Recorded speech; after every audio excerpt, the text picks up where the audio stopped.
Good morning बच्चों, मैं महेंद्र कुमार सिन्हा हूँ, है ना। और आज हम 10वीं कक्षा के अंतर्गत हम अध्याय 2 में कुछ महत्वपूर्ण रासायनिक यौगिक के बारे में हम पढ़ेंगे। ठीक, तो महत्वपूर्ण रासायनिक यौगिक में हम आज पढ़ेंगे क्या, जल के बारे में, है ना, वाटर के बारे में, है ना। वाटर का जल का अणुसूत्र क्या होता है, किससे मिलकर बना है ना, उसके भौतिक गुण क्या होते हैं, उसका उपयोग क्या होता है। ठीक, इसके बारे में पढ़ेंगे। इसके अलावा हम आज देखेंगे प्लास्टर ऑफ पेरिस। ठीक है, एक महत्वपूर्ण रासायनिक यौगिक है क्या, प्लास्टर ऑफ पेरिस। इसके बारे में भी हम आज जानेंगे। ठीक, तो हम देखें कुछ महत्वपूर्ण रासायनिक यौगिक। तो बहुत से ऐसे रासायनिक यौगिक है जिनका हम दैनिक जीवन में उपयोग करते हैं। ठीक है, जिनका हम क्या करते हैं, दैनिक जीवन में उपयोग करते हैं। जैसे मकान बनाने के लिए, है ना, घर बनाने के लिए हम चूना, सीमेंट, है ना, कांच। उसी प्रकार बेकरी उद्योग में ब्रेड जहां बनता है ना, उसमें क्या, खाने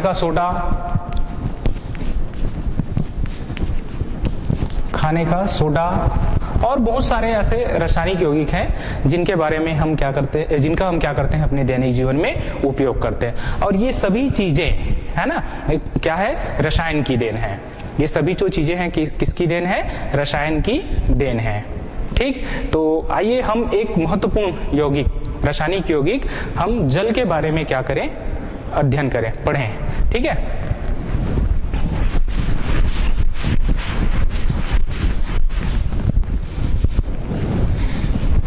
देखिए जल, है ना, या वाटर। जल के बारे में पीसी रॉय नामक वैज्ञानिक ने कहा है। क्या कहा है, पीसी रॉय ने कहा है क्या, no life without air and water.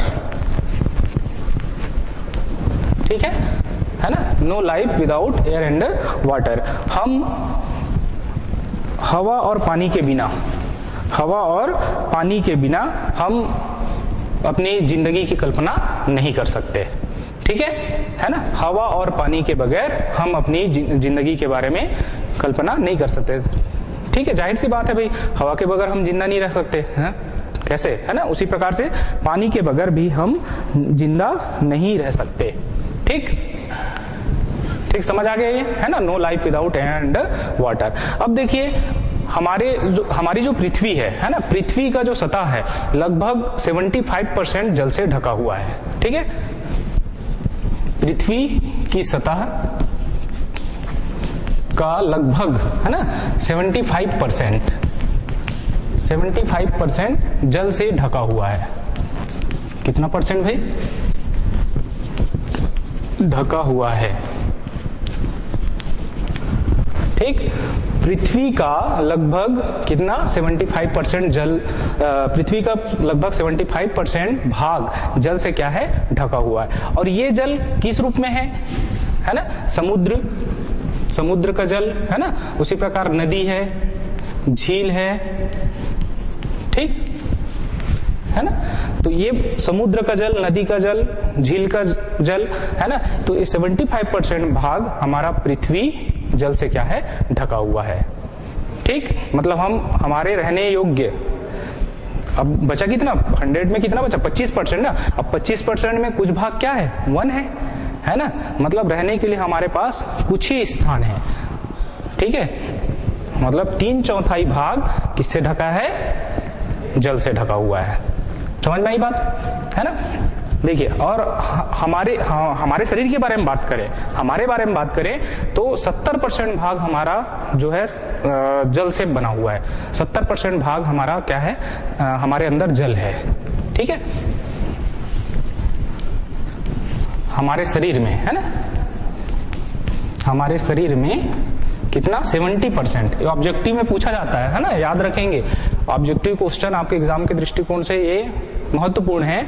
आपको पूछा जाता है पृथ्वी की सतह का कितने % भाग जल से ढका हुआ है, हमारे शरीर में जल की मात्रा कितनी होती है। ठीक है, तो हमारे शरीर में 70% भाग जल होता है।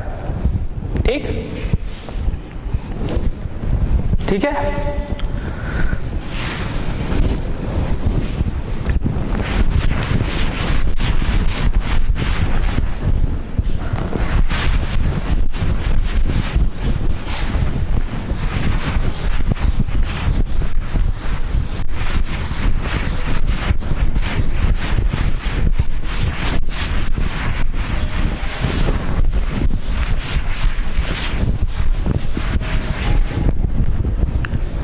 देखिए जल जो है ना,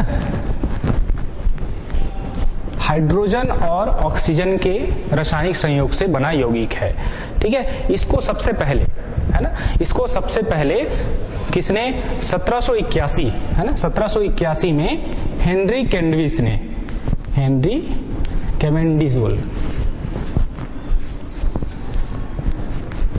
कैवेंडिश ने इसे प्रायोगिक रूप से सिद्ध किया था।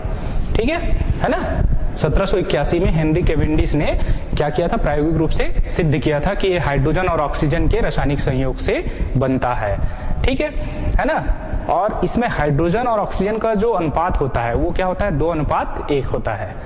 ठीक, कितना होता है, 2:1 होता है। जैसे हाइड्रोजन 2 भाग है ना, ऑक्सीजन 1 भाग है ना, इसके रासायनिक संयोग से है ना क्या बना, पानी बना है, वाटर, H2O, पानी या जल बोलते हैं। ठीक, हाइड्रोजन, ये हाइड्रोजन है और ये आपका ऑक्सीजन।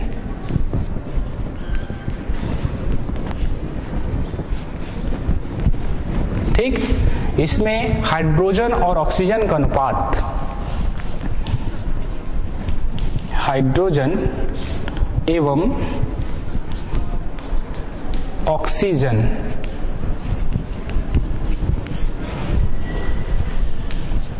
का अनुपात 2:1 होता है। ठीक है, 2 क्या होता है, 1 होता है। मतलब 2 भाग हाइड्रोजन और 1 भाग क्या होता है, ऑक्सीजन होता है। ठीक, दोनों मिल गए। देखिए 2 भाग हाइड्रोजन, मतलब ये देखिए दोनों आपस में मिल गए कि नहीं मिले, है ना। यहाँ पर देखिए 2 दूनी 4, 4 हाइड्रोजन, ऑक्सीजन कितना, यहाँ पर 2 लगाए ना, तो 2 ऑक्सीजन है ना, यहाँ पर है 2 ऑक्सीजन। ठीक है, समझ आ गया ये, है ना। तो ये इस प्रकार से क्या बना है, पानी बना हुआ है। ठीक, अब देखिए इसका जो रासायनिक सूत्र होता है ना, आपको रासायनिक सूत्र पूछा जाता है, बताइए पानी का रासायनिक सूत्र क्या है। ठीक, तो पानी का रासायनिक सूत्र क्या है ना, पानी का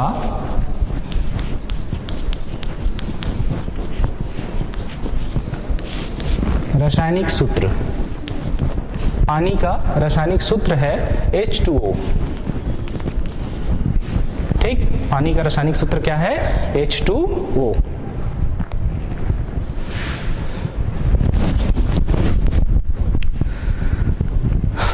ठीक है, समझ आ गया, आगे बढ़े, है ना। इसके बाद आइए हम जल के गुण देख लेते हैं, है ना, भौतिक और रासायनिक गुण, है ना, जल के क्या क्या गुण हैं उनके बारे में हम पढ़ लेते हैं।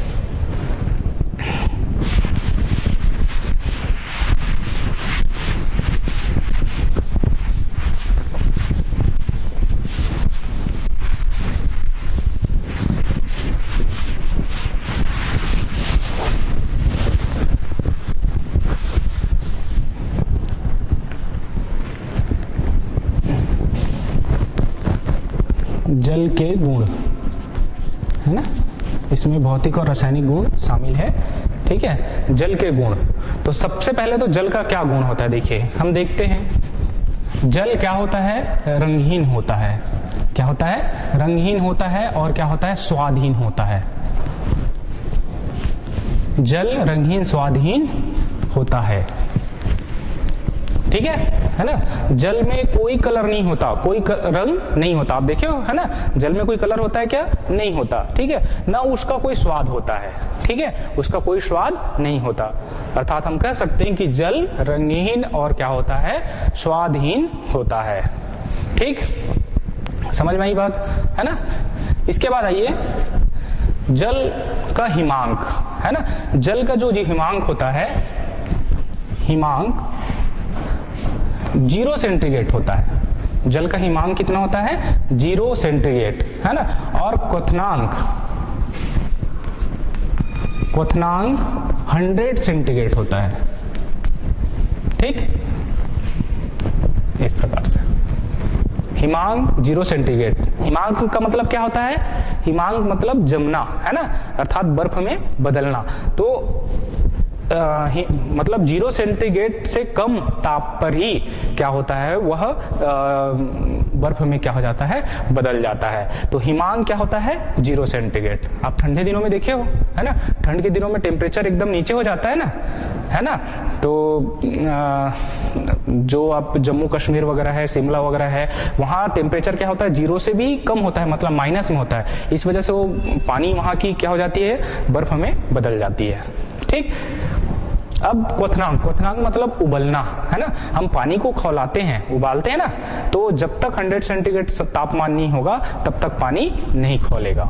ठीक, तो समझ आ गया, जल का हिमांक 0 सेंटीग्रेड, क्वथनांक क्या होता है, 100 सेंटीग्रेड होता है। ठीक, इसके बाद आइए जल जो है ना, जल जो है तीनों अवस्थाओं में पाया जाता है। जल की अवस्था देख लेते हैं ना, क्या क्या। जल जो है ठोस, द्रव और गैस, है ना। जल की 3 अवस्था होती है ना।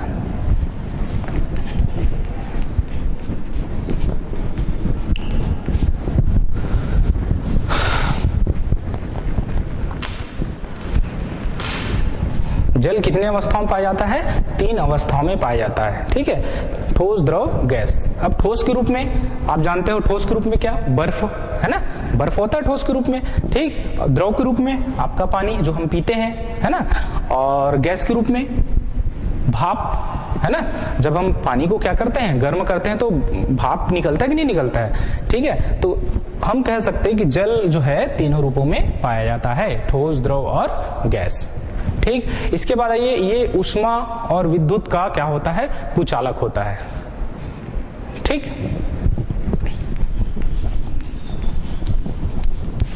ऊष्मा और विद्युत का कुचालक,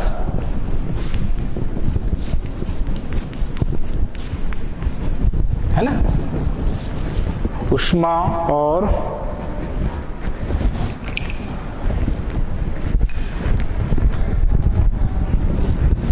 देखिए, ऊष्मा और विद्युत, सॉरी यहाँ पर ना एक चीज, यहाँ पर मिस्टेक हुआ है, विद्युत नहीं आएगा, है ना। विद्युत का सुचालक होता है भाई, है ना। ऊष्मा का कुचालक होता है, ठीक, लेकिन विद्युत का सुचालक होता है। अभी करंट चलता है कि नहीं चलता है उसमें, है ना।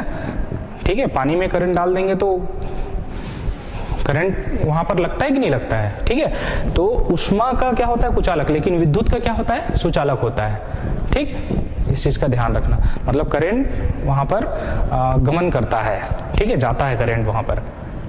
ठीक, ठीक है, ऐसे समझ आ गया। इसके बाद आइए, जल की जो विशिष्ट ऊष्मा है, एक चीज याद रखेंगे, है ना। जल की विशिष्ट ऊष्मा एक होती है, जल की विशिष्ट ऊष्मा एक होती है। इसकी जो विशिष्ट ऊष्मा क्या होती है, एक होती है।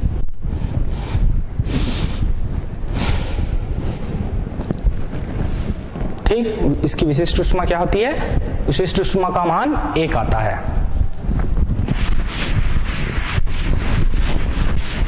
ये हो गया।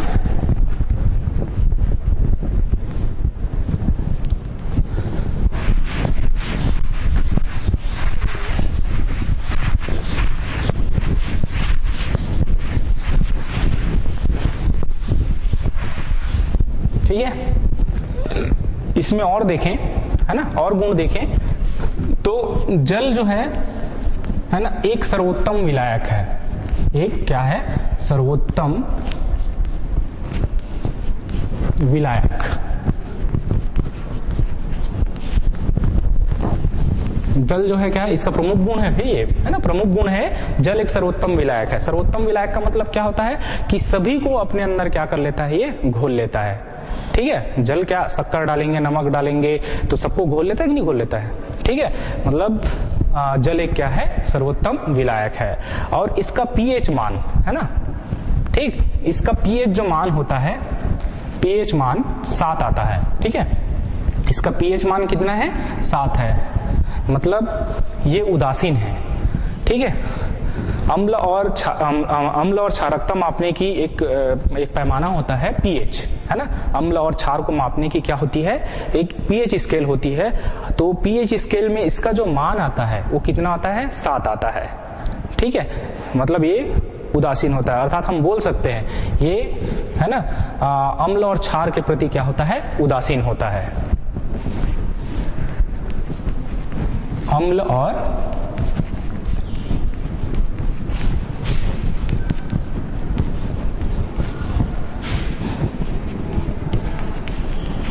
उदासीन है ये, है ना।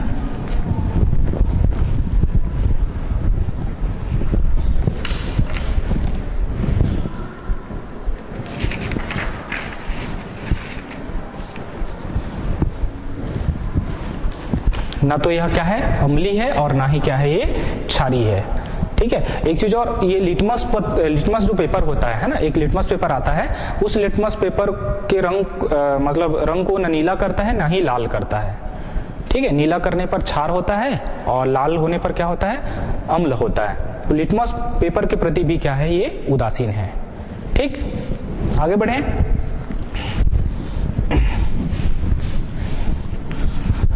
नेक्स्ट देखें, इसका विद्युत अपघटन, है ना, विद्युत अपघटन देखते हैं। विद्युत अपघटन, जल का क्या विद्युत अपघटन देखें तो जल में 1 या 2 बूंद अम्ल मिलाने पर, है ना, जल में क्या करें? 1 या 2 बूंद अम्ल मिलाने पर उसका क्या हो जाता है? अपघटन हो जाता है।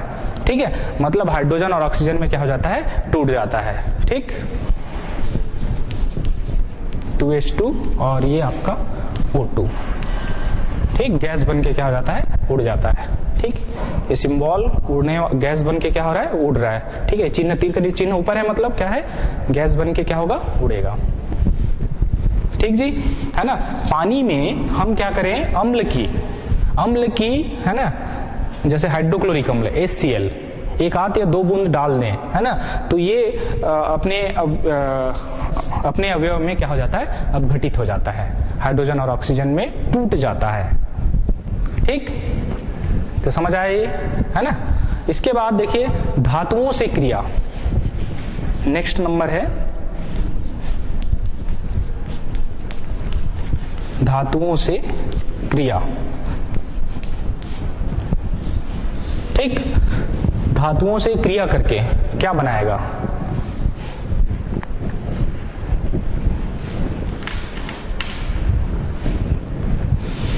धातुओं से क्रिया करके ये क्षार बनाता है। क्या बनाता है? क्षार और हाइड्रोजन देता है। क्या देता है? हाइड्रोजन। धातुओं से क्रिया करके क्षार और क्या देता है? हाइड्रोजन देता है।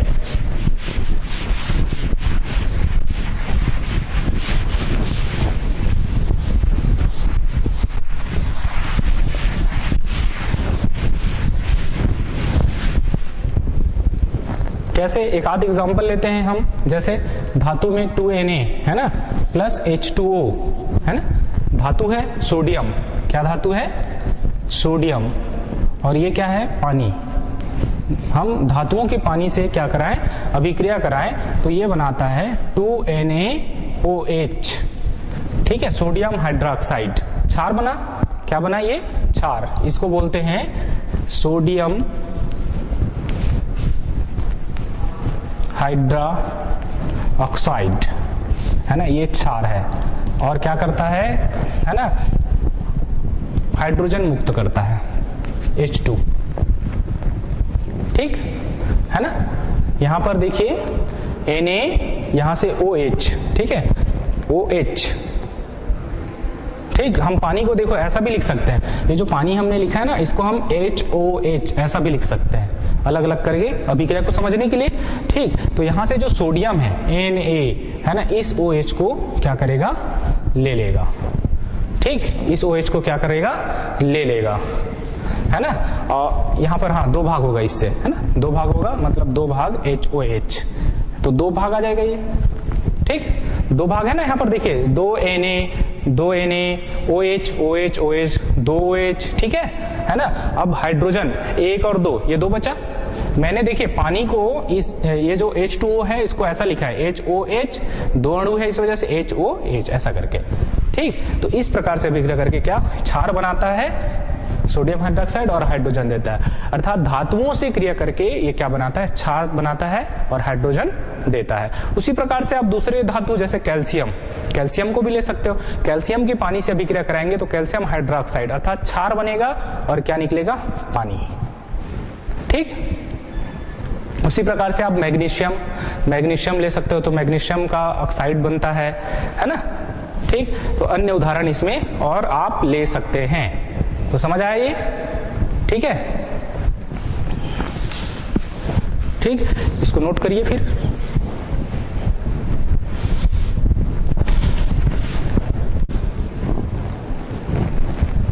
ठीक है, ये हो गया, है ना। इसके बाद आगे देखें,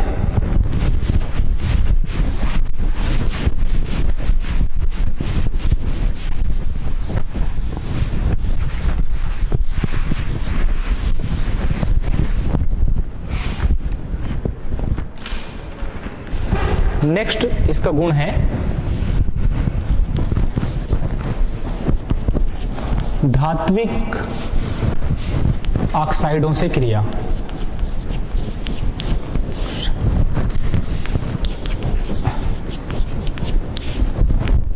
धात्विक ऑक्साइडों से क्रिया कर क्या बनाता है ये, तो धात्विक हाइड्रोक्सों से क्रिया कर ये हाइड्रोक्साइड बनाता है। क्या बनाता है, हाइड्रोक्साइड।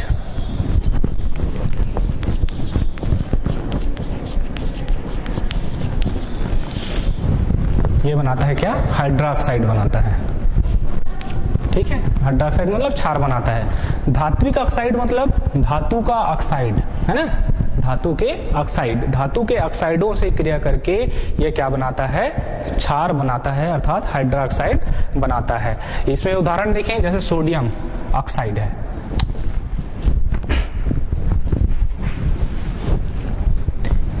Na2O, है ना, प्लस H2O,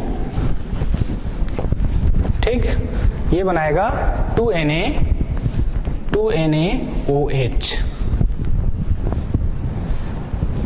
ठीक है ना। ये क्या बनाया, सोडियम हाइड्रोक्साइड, सोडियम हाइड्रोक्साइड, ठीक। तो धात्विक ऑक्साइडों से क्रिया करके क्या बनाता है, हाइड्रोक्साइड बनाता है अर्थात क्षार बनाता है, ठीक। उसी प्रकार से हम उष्मा का प्रभाव देखिए इसमें। नेक्स्ट गुण है उष्मा का प्रभाव।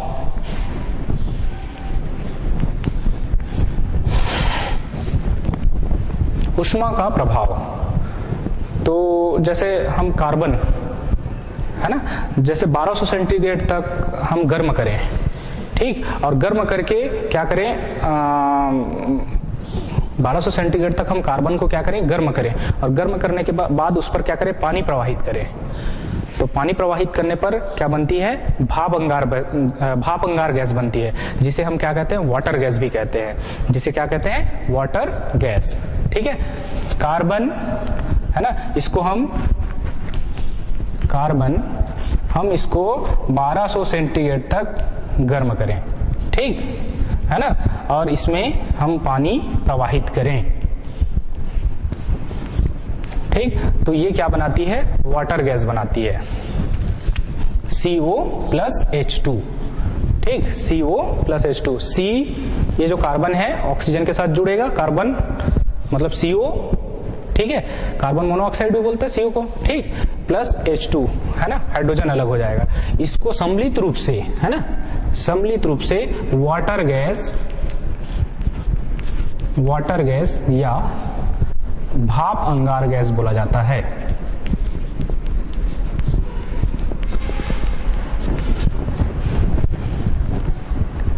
ठीक, ये समझ आया है ना। ऊष्मा का प्रभाव, है ना, ऊष्मा के प्रभाव से ये क्या बनाता है, वाटर गैस, भाप अंगार गैस बनाता है।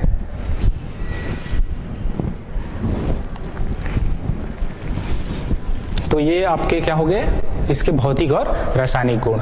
ठीक, समझ आ गया है ना। हमने क्या देखा, जल के भौतिक और रासायनिक गुण। ठीक है, ये हो गया। आगे बढ़िए।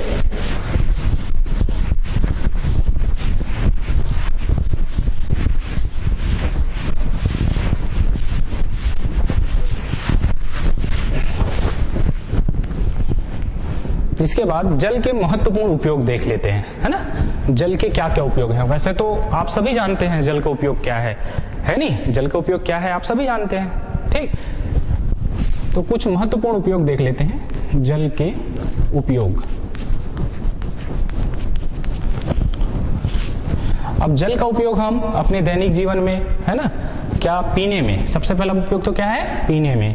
पीने के अलावा नहाने में, है ना, दैनिक जीवन में नहाने, उसके बाद कपड़ा धोने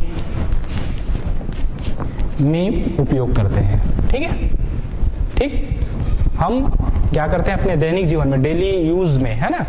ठीक, पीने में, नहाने में और क्या, कपड़ा धोने में यूज। इसके अलावा और बहुत सारे यूज है ना। अपने दैनिक जीवन में बहुत सारे यूज है नहीं, जैसे जानवरों को नहलाने के लिए, हम घरों की लिपाई करने के लिए। ठीक, तो ये अपने दैनिक जीवन में उपयोग है। इसके अलावा, है ना, महत्वपूर्ण उपयोग है क्या, जल से विद्युत निर्माण होता है जल से विद्युत निर्माण, है ना, विद्युत उत्पन्न किया जाता है।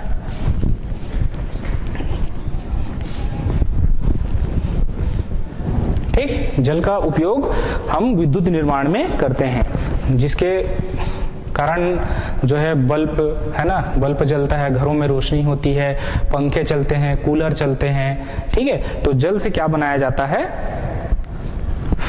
क्या बनाया जाता है, बिजली, है ना, बिजली बनाई जाती है। इसके बाद जल एक उत्तम विलायक है ना, विलायक के रूप में प्रयोग करते हैं। विलायक के रूप में मतलब किसी चीज को अपने अंदर घोलना, है ना, तो जल का एक प्रमुख गुण है, तो इसका उपयोग विलायक के रूप में होता है। ठीक, जल का उपयोग विलायक के रूप में, विलायक के रूप में। ठीक, उसी प्रकार से जैसे ठोस जल बोलने से क्या है, ठोस जल क्या है आपका, बर्फ, है ना। बर्फ का उपयोग हम किस में करते हैं, बर्फ का उपयोग वस्तुओं को ठंडा करने में, वस्तुओं को ठंडा करने में, वस्तुओं को ठंडा करने में। ठीक, वस्तुओं को ठंडा करने में इसका उपयोग किया जाता है।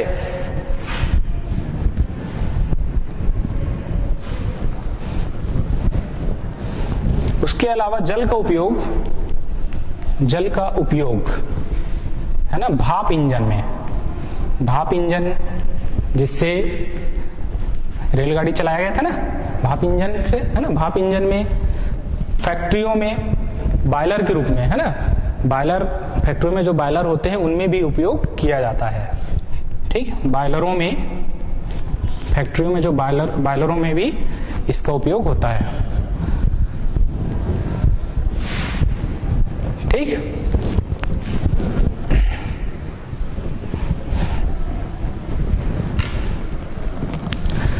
इसके अलावा और बहुत सारे उपयोग है, जैसे जितने सारी फैक्ट्रियां चलती है बगैर जल के तो नहीं चल सकती, है ना। ठीक है, बहुत सारे जैसे कपड़ा उद्योग है, आयरन उद्योग है जहाँ लोहा गलाया जाता है, ठीक है ना, तो इनमें उपयोग किया जाता है। ठीक, तो ये कुछ महत्वपूर्ण उपयोग हुए। ठीक, समझ आ गए? आगे बढ़े। तो ये हुआ आपका जल, है ना, जल के बारे में हमने पढ़ा। जल के भौतिक और रासायनिक, जल क्या है, जल के भौतिक और रासायनिक गुण देखे हमने, उसका उपयोग देखा। इसके बाद देखिए सेकंड नंबर, है ना, प्लास्टर ऑफ पेरिस, एक महत्वपूर्ण रासायनिक यौगिक है।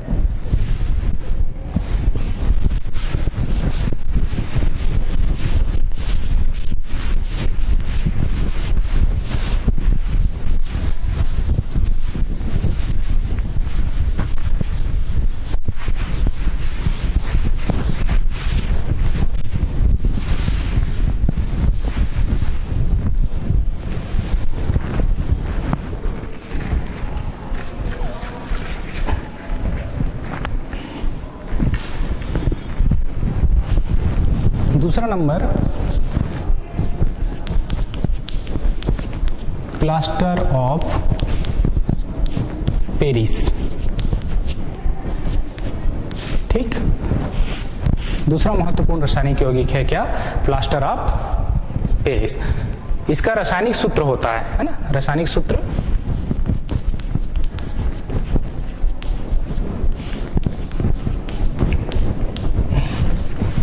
CaSO4, है ना, CaSO4, और इसमें हाफ पानी होता है, हाफ H2O, है ना। ठीक, CaSO4 और हाफ भाग क्या होता है, H2O अर्थात पानी होता है। ठीक, इसको हम calcium hydrate, sorry calcium sulphate, है ना, CaSO4 calcium sulphate, calcium sulphate का हेमीहाइड्रेट भी बोलते हैं, है ना, हेमीहाइड्रेट। ठीक, क्या कहते हैं इसको, कैल्शियम सल्फेट हेमीहाइड्रेट। ठीक है, हेमीहाइड्रेट, कैल्शियम सल्फेट CaSO4, है ना, हाइड्रेट मतलब पानी, हेमीहाइड्रेट। ठीक, इसको बनाया कैसे जाता है। ठीक, तो इसको बनाने के लिए हम क्या करते हैं, जिप्सम लेते हैं। ठीक, और जिप्सम को लगभग 100 सेंटीग्रेड तक क्या करते हैं, गर्म करते हैं। ठीक, जिप्सम को किसके साथ, जिप्सम को क्या करते हैं, 100 सेंटीग्रेड तक क्या करते हैं, गर्म करते हैं। तो गर्म करने से वहां 3/4 जल क्या हो जाता है, बाहर हो जाता है। ठीक, तो जिप्सम का सूत्र देख लेते हैं। तो जिप्सम का सूत्र देखते हैं, हाँ, इसमें लिख लीजिए बनाने की विधि, बनाने की विधि, बनाते कैसे हैं, है ना। तो जिप्सम, जिप्सम जो सीमेंट उद्योग में उपयोग होता है। ठीक, CaSO4 2H2O, इसको हम जिप्सम कहते हैं।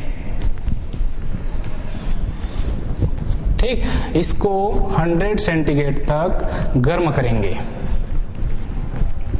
क्या करेंगे, गर्म करेंगे। तो गर्म करने पर यहां से जो 3/4 भाग, है ना, 3/4 जो पानी है वो निकल जाता है। तो बचा क्या आपके पास, CaSO4 और हाफ H2O, और ये 1.5 भाग, है ना,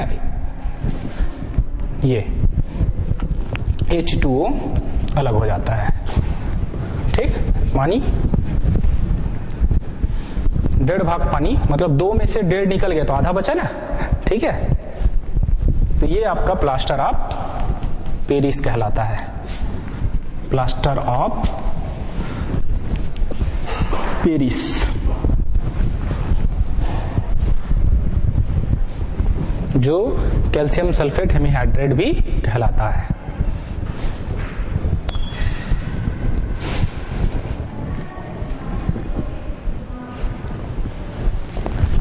समझ आ गए? ठीक है जी, है ना, आगे बढ़े। ठीक,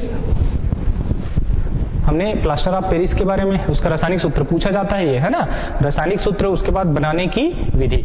इसके बाद देखिए गुण, है ना, हम गुण देख लेते हैं। इसका प्रमुख गुण क्या है, तो गुण क्या है, ये सफेद रंग का चूर्ण है ना। प्रमुख गुण, पहला गुण क्या है इसमें, ये सफेद रंग का क्या है, सफेद रंग का चूर्ण है ना। इसका जो कलर होता है वो कैसा होता है, सफेद होता है ना, क्या होता है, सफेद, सफेद रंग का चूर्ण है।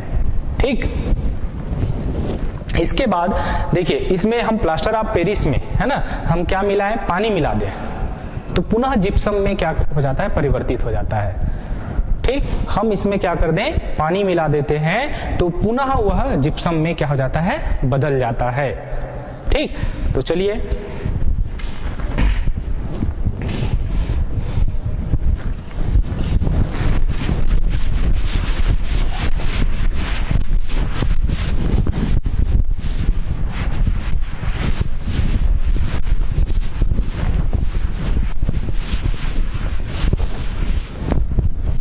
मतलब इस समीकरण को हम क्या कर दे, इसी समीकरण को है ना उल्टा, मतलब यहाँ तो हम गर्म कर रहे हैं लेकिन इसको यहाँ लिखें और इसको इधर लिखें, है ना। ठीक है, तो आपका जिप्सम बन जाएगा। मतलब हम प्लास्टर ऑफ पेरिस में CaSO4 हाफ H2O में हम 1.5 भाग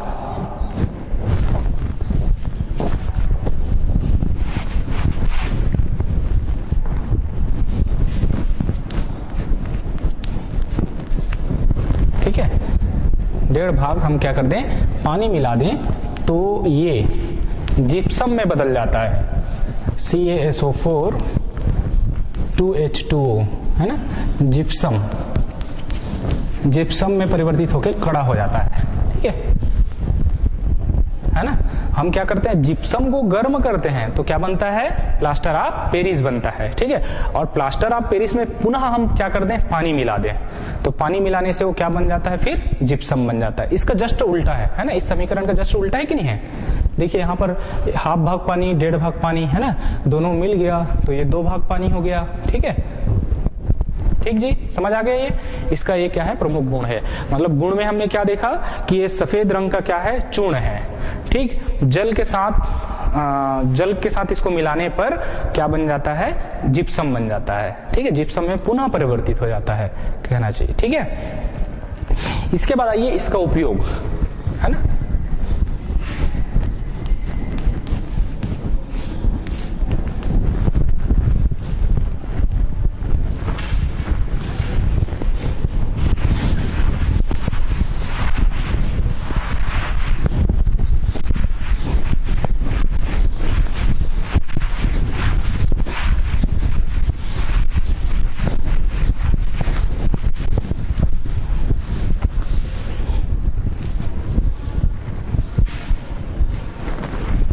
प्रमुख उपयोग है टूटी हुई हड्डियों को जोड़ने में। टूटी हुई हड्डियों को जोड़ने में, है ना। टूटी हुई हड्डियों को जोड़ने में इसका उपयोग होता है। टूटी हुई हड्डी है ना, ठीक है, टूटी हुई जहां पर हमारे शरीर की हड्डी टूट जाती है उसको हम क्या कर लेते हैं, पहले मतलब उसको डॉक्टर के पास ले जाते हैं भाई, है ना। डॉक्टर के पास ले जाते हैं तो क्या हो जाता है, क्या करता है वो, प्लास्टर चढ़ा देता है। चढ़ाता है कि नहीं चढ़ाता है, तो वही आपका प्लास्टर ऑफ पेरिस है ना। वो क्या करता है, पहले हड्डी को क्या कर लेता है, सेट कर लेता है। सेट करने के बाद उसमें प्लास्टर चढ़ा देता है। ठीक, प्लास्टर चढ़ाने से वो क्या हो जाता है, कड़ा हो जाता है ना एकदम, ठीक है ना। ठीक, इस एकदम कड़ा हो जाता है जिससे हमारी हड्डी इधर उधर हिल डुल नहीं सकती है ना। तो इस प्रकार से प्लास्टर चढ़ाया जाता है। मतलब टूटी हुई हड्डियों को जोड़ने का क्या करता है, ये काम करता है। ठीक, प्लास्टर ऑफ पेरिस। ठीक, इसके अलावा है ना, मूर्ति और खिलौने बनाने में, मूर्ति बनाया जाता है। ठीक है, मूर्ति और खिलौने बनाने में, मूर्ति और खिलौने बनाने में इसका उपयोग होता है। ठीक, इसके अलावा सांचे और मॉडल बनाने में, सांचा है ना, किसी भी चीज का सांचा बनाने में उपयोग होता है और मॉडल बनाने में। ठीक है, कोई भी मॉडल बनाने में इसका उपयोग किया जाता है। ठीक, उसी प्रकार से और क्या, जिप्सम बनाने में, हमने जिप्सम बनाया ना, जिसका उपयोग सीमेंट उद्योग में होता है, ठीक है, जिसका उपयोग किस में होता है, सीमेंट उद्योग में, है ना, जिप्सम का प्रयोग होता है, जिप्सम बनाने में, जिप्सम बनाने में, ठीक। इसके अलावा, है ना, और महत्वपूर्ण उपयोग, ये जो चाक दिख रहा है ना आपको, ये जो चौक दिख रहा है ना, चौक भी इसी की देन है, ठीक है, चौक भी किसकी देन है, प्लास्टर ऑफ पेरिस की, जिससे यहां लिखा जा रहा है ना, चौक बनाने में इसका उपयोग होता है, ठीक। तो देखिए प्लास्टर ऑफ पेरिस के बारे में पूछा जाता है आपके एग्जाम में। क्या पूछा जाता है, प्लास्टर ऑफ पेरिस के रासायनिक सूत्र लिखिए, उसको बनाने की विधि, मतलब उसका बनाने की विधि दीजिए, है ना, रासायनिक समीकरण सहित, उसका गुण, है ना, और गुण के बाद क्या उपयोग, कम से कम 2 उपयोग पूछता है आपको, तो 2 उपयोग कम से कम याद रखिए। समझ में आ रहा है? तो इस प्रकार से आपका ये प्लास्टर ऑफ पेरिस खत्म हो जाता है। समझ में आई बात, है ना। हमने आज क्या क्या देखा, कुछ महत्वपूर्ण रासायनिक यौगिक के अंतर्गत जल के बारे में पढ़ा और प्लास्टर ऑफ पेरिस के बारे में पढ़ा, ठीक है। तो आज तक के लिए बस इतना ही, है ना, नेक्स्ट क्लास में अगला देखेंगे। तो आज के लिए धन्यवाद, ठीक है।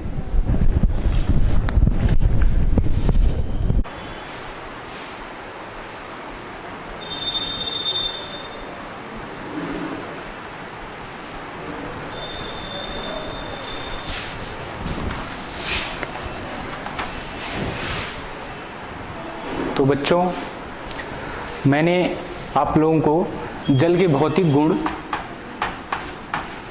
जल के भौतिक गुण के बारे में बताया था। जल के भौतिक गुण के बारे में मैंने आपको बताया था। तो इसमें मैंने कहा था शुद्ध जल एक गुण था, इसमें प्रमुख गुण है शुद्ध जल जो होता है, शुद्ध जल विद्युत का सुचालक होता है, ऐसा कहकर, ऐसा मैंने कहा है, इसको सुधार लेंगे, इसमें मिस्टेक है। तो शुद्ध जल विद्युत का सुचालक नहीं होता है, शुद्ध जल विद्युत का कुचालक होता है, विद्युत का कुचालक होता है। इस गुण को आप सुधार लेंगे, ठीक है। धन्यवाद।